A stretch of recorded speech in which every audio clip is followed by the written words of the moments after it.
Example 9.1. If a pole 6 meter high casts the shadow 2 into root 3 meter long on the ground, find the sun's elevation அப்படின்னு கேட்குறாங்க. இப்போ நம்மளுக்கு என்ன எப்படி வருது அப்படின்னம்னா tan தீட்டா, ஏன்னா ஒரு ரைட் ஆங்கிள் ட்ரையாங்கிளை தான் இப்படி நம்ம வரைஞ்சிக்கிறோம். எப்பயுமே 90 டிகிரிக்கு ஆப்போசிட் சைடில் இருக்கிறதா ஹைபாட்டினூஸ்ன்னு நம்மளுக்கு தெரியும். புரியுது இல்லைங்களா? அப்போ தீட்டா இங்கே வரும். தீட்டாவுக்கு ஆப்போசிட் சைடு தான் ஆப்போசிட் சைடுன்னு சொல்கிறோம். அட்ஜசண்ட்டாக இருக்கிறது அட்ஜசன்ட் சைடுன்னு சொல்கிறோம். புரியுது இல்லைங்களா? அதுதான் இங்கே வருது நம்மளுக்கு. அது tan தீட்டா. tan தீட்டாவோட கான்செப்ட் என்னது? Opposite side by adjacent side. அப்போ தீட்டா இங்கே இருக்கும்போது ஆப்போசிட் சைட் பை இது அட்ஜசன்ட் சைடு. அப்போ ஆப்போசிட் சைடு என்னது? ஏபி.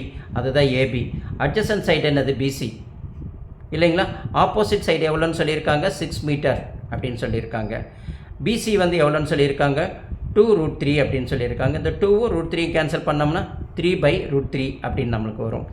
எப்பயுமே ட்ரிக்னாமெட்ரியில் பொறுத்த வரைக்கும் √3 டினாமினேட்டரில் வந்தால் 3/√3 அப்படின்னு நம்மளுக்கு எங்கேயாவது வந்ததுன்னா அதே √3ஆல் நம்ம என்ன செய்யணும்? டினாமினேட்டரி நியூமரேட்டரையும் மல்டிப்ளிகேஷன் பண்ணிக்கணும். அப்போ √3 என்ன ஆகிடும்? √9 ஆகிடும்.